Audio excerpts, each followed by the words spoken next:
ہم مدینہ منورہ میں آپ کو خوش آمدید کہتے ہیں۔ یہ وہ شہر ہے جو ایمان کی پناہ گاہ ہے اور نبی کریم صلی اللہ علیہ وسلم کی آرام گاہ ہے۔ ترقی اور تمدن کی نئی چمک دمک کے ساتھ ہم آپ کا خیر مقدم کرتے ہیں تاکہ اس سفر نامے کو پڑھیں جس میں یہ شہر ایک نامعلوم تاریخی دور سے گزر کر ایسی روشنی کی طرف آیا ہے جس نے سارے عالم کو جگمگا دیا۔ اللہ کے رسول حضرت نوح علیہ السلام کی چوتھی پشت میں سے کچھ لوگ بابل کی سرزمین چھوڑ کر کسی نئے وطن کی تلاش میں نکلے۔ وہ ایک ایسے سرسبز علاقے میں پہنچے جسے چاروں طرف سے پہاڑوں اور آتش فشانی چٹانوں نے گھیر رکھا تھا۔ بس وہیں پڑاؤ ڈالا اور ایک چھوٹا سا گاؤں آباد کیا جسے اپنے سردار کے نام پر یثرب کا عنوان دیا۔ یہ گاؤں آہستہ آہستہ بڑھنے لگا۔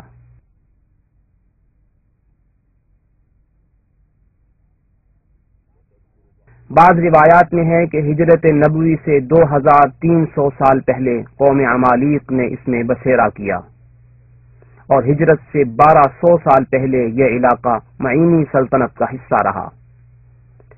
آثار قدیمہ کے بعض نقشوں سے معلوم ہوتا ہے کہ یہ علاقہ بابلی حکمران نبو نیت کے زیر نگرانی رہا ہے، جس نے ہجرت سے 1100 سال پہلے تیماء پر 10 سال حکومت کی۔ ہجرت سے 500 سال پہلے جب رومیوں نے قوم یہود کو منتشر کیا تو ان میں سے کچھ لوگوں نے یہاں آ کر پناہ لی۔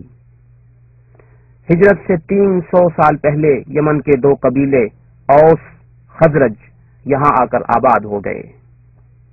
گزشتہ صدیوں میں مختلف لوگ انفرادی اور اجتماعی طور پر یہاں آ کر آباد ہوتے رہے۔ اس ملی جلی آبادی سے ایک ایسا معاشرہ وجود میں آیا جس نے کاشتکاری کے میدان میں خوب ترقی کی۔ مختلف سبزیوں، کھجوروں اور پھلوں کے باغات یثرب میں لہلہانے لگے۔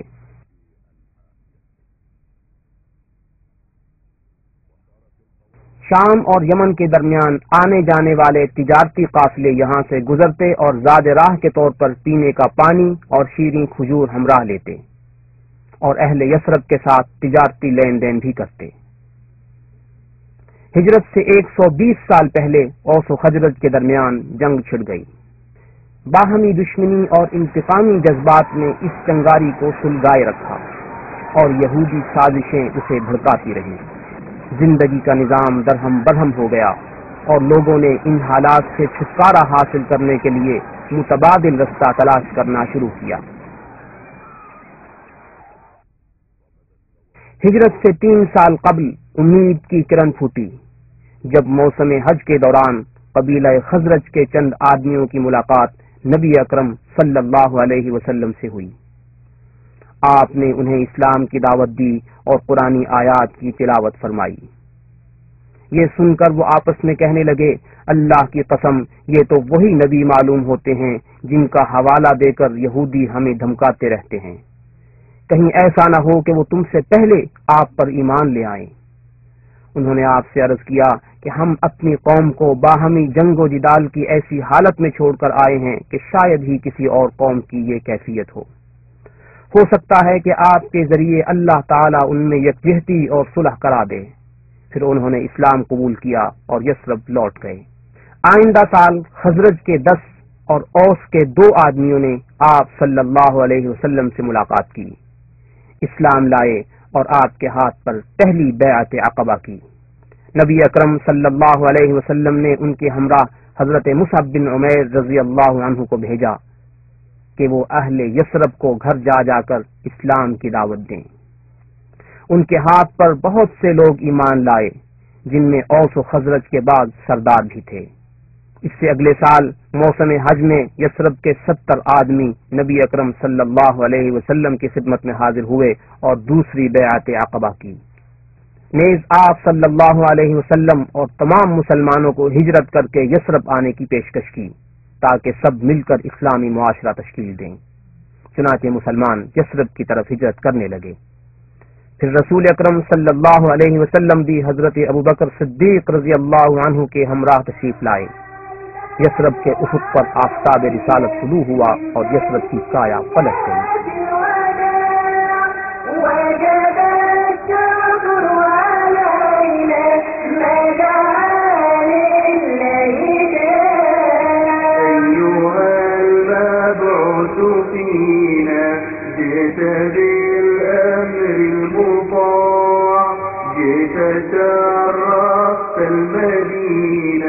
یہاں ہر چیز میں تبدیلی رونما ہوئی، اس کا نام یثرب سے مدینہ ہو گیا۔ اسے مزید ایسے نام عطا ہوئے جو اس کی شان و عظمت کو اجاگر کرتے ہیں، مثلا طیبہ، طابہ، الدار۔ لوگوں کے عقیدے تبدیل ہوئے اور وہ بت پرستی سے اسلام کی طرف آ گئے۔ مسجد نبوی اسلامی تعلیمات اور اسلامی قیادت کا مرکز بن گئی۔ یہاں سے شرک کا قلع کما کرنے اور کلمہ توحید کا بول بالا کرنے کے لیے جنگی دستے بھیجے جانے لگے۔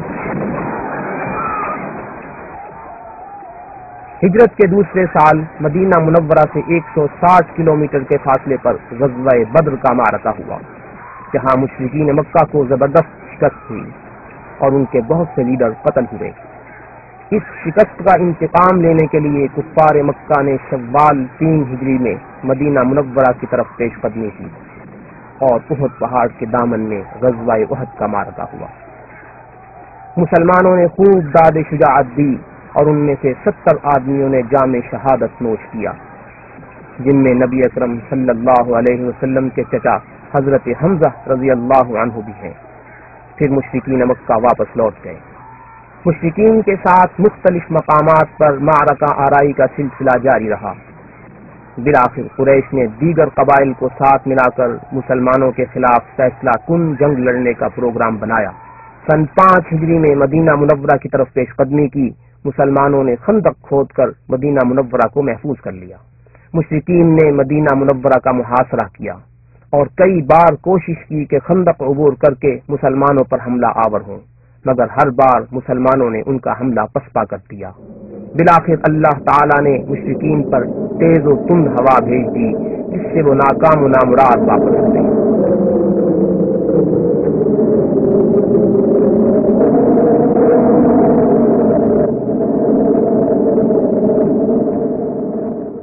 نبی اکرم صلی اللہ علیہ وسلم اور آپ کے خلفائے راشدین کے دور میں مدینہ منورہ مسلمانوں کی عظیم سلطنت کا دارالحکومت رہا۔ لوگ آپ صلی اللہ علیہ وسلم اور آپ کے خلفائے راشدین سے ملاقات کا شرف حاصل کرنے کے لیے مدینہ منورہ میں حاضر ہوتے، یہاں پہنچ کر مسجد نبوی میں نماز ادا کرتے اور بارگاہ رسالت میں سلام پیش کرتے۔ جب مسلمانوں کی تعداد بڑھ گئی تو مسجد نبوی کی توسیع کی ضرورت پیش آئی۔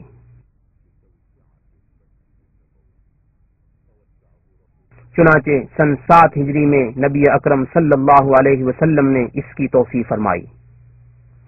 پھر سن 17 ہجری میں خلیفہ راشد حضرت عمر بن خطاب رضی اللہ عنہ نے اس کی تعمیر و توسیع کی۔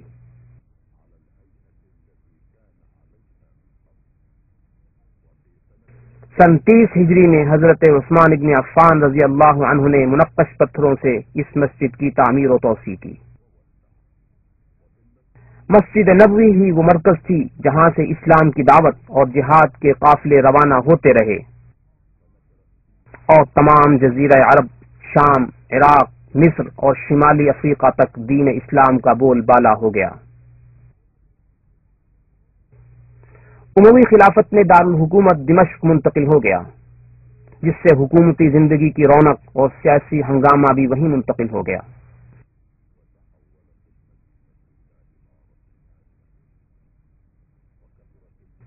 دوسری طرف مدینہ منورہ میں زرعی ترقی اس قدر ہوئی کہ وادی عقیق کے کنارے پر مکان بنانے کے لیے کوئی جگہ باقی نہ رہی۔ مسجد نبوی کی علمی مرکزیت کا اندازہ اس سے لگایا جا سکتا ہے کہ یہاں امام مالک بن انس جیسے شہرہ آفاق عالم پیدا ہوئے اور دور دور سے لوگ ان کے حلقہ درس میں شرکت کے لیے آتے، انہی میں سے امام شافعی بھی ہیں۔ پہلی اور دوسری صدی میں رونما ہونے والے بعض افسوسناک واقعات سے قطع نظر مدینہ منورہ کا عمومی ماحول نہایت پرسکون رہا اور یہاں علمی چہل پہل رہی۔ لوگ بڑے اہتمام کے ساتھ مسجد نبوی میں نماز ادا کرنے اور بارگاہ رسالت میں سلام پیش کرنے آتے رہے۔ دوسری صدی میں خلیفہ مہدی عباسی نے مسجد نبوی کی مرمت اور توسیع کا حکم دیا۔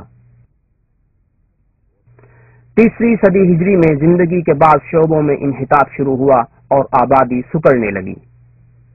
وادی عقیق کے محلات ویران ہو گئے زراعت کم ہو گئی، بد امنی عام ہو گئی اور قافلوں پر حملے ہونے لگے۔ اس صورتحال کو سنبھالا دینے کے لیے سن 263 ہجری میں مدینہ منورہ کے ارد گرد فصیل بنائی گئی۔ پھر مختلف اوقات میں اس کی ترمیم و توسیع کا سلسلہ جاری رہا۔ 10ویں صدی ہجری تک مدینہ منورہ کے عمومی حالات میں مسلسل اتار چڑھاؤ ہوتا رہا۔ سن 578 ہجری میں صلیبی جنگیں عروج پر تھیں کہ ایک صلیبی کمانڈر ارناط نے اپنی فوج کا ایک دستہ روانہ کیا جو نہایت خفیہ طریقے سے بحری رستوں سے ہوتا ہوا یمبو کے ساحل پر اترا اور وہاں سے خشکی کے راستے سے مدینہ منورہ کی جانب بڑھنے لگا۔ سلطان صلاح الدین ایوبی کو خبر مل چکی تھی اور اس کی فوجیں اس دستے کا تعاقب کر رہی تھیں۔ بالآخر مدینہ منورہ سے ایک رات کی مسافت پر ایوبی فوج نے صلیبی دستے کو گھیر لیا اور ان میں سے اکثر کو قتل کر کے باقی کو گرفتار کیا۔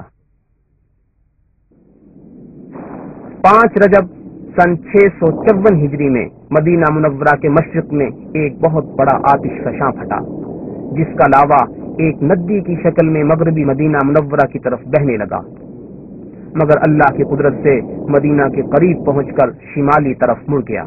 تقریباً 3 ماہ تک مسلسل یہ لاوا جلتا رہا۔ سن 886 ہجری میں آسمانی بجلی گرنے سے مسجد نبوی کی عمارت آگ کی زد میں آ گئی اور اس کا اکثر حصہ جل گیا، البتہ حجرہ شریفہ محفوظ رہا۔ سلطان قائتبائی نے اثر نو مسجد کی تعمیر کی، نیز مختلف مدارس اور مسافر خانے بنوائے جہاں علماء، طلباء اور جوار رسول کے شائقین رہنے لگے۔ 10ویں صدی ہجری سے مدینہ منورہ میں عثمانی دور کا آغاز ہوا جو 400 سال تک باقی رہا۔ اس دوران مدینہ منورہ میں جو تبدیلیاں رونما ہوئیں ان میں سے خاص یہ ہیں۔ مدینہ کے گرد فصیل کی تجدید ہوئی اور ایک وسیع اور محفوظ قلعہ تعمیر ہوا۔ بدامنی کی روک تھام کے لیے ایک فوجی دستہ متعین کیا گیا جس سے امن و امان کی صورتحال بہتر ہوئی، مگر کچھ عرصہ بعد فوجی قیادت میں اقتدار کی رسا کشی ہونے لگی، انتظامی ادارے کمزور ہو گئے، بد امنی پھیلنے لگی اور قافلوں پر حملوں کا سلسلہ پھر زور پکڑ گیا۔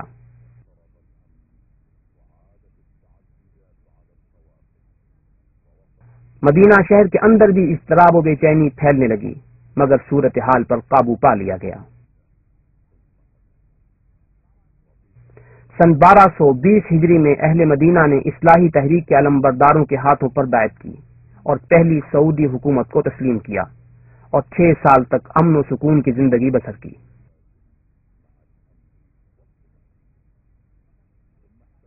مگر محمد علی پاشا کے بیٹے توسون پاشا نے مدینہ منورہ پر دوبارہ قبضہ کر کے اسے حکومت عثمانیہ میں ضم کر لیا۔ سن 1265 ہجری میں مسجد نبوی کی تعمیر و توسیع کا کام شروع ہوا جو 12 سال تک جاری رہا اور مسجد نبوی کی حسین و جمیل عمارت مکمل ہوئی۔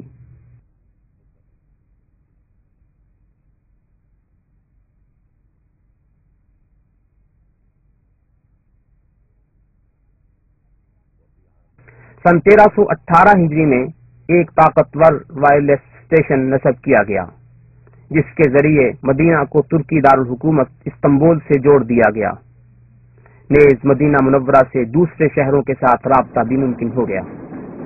سن 1326 ہجری میں دمشق سے مدینہ منورہ تک ریلوے لائن نصب کی گئی جس سے مدینہ منورہ کی اقتصادی اور معاشرتی زندگی میں زبردست تبدیلی آئی، تجارت کو فروغ ہوا، دولت کی بہتات ہو گئی اور مدینہ کی آبادی 10,000 سے بڑھ کر 80,000 تک جا پہنچی۔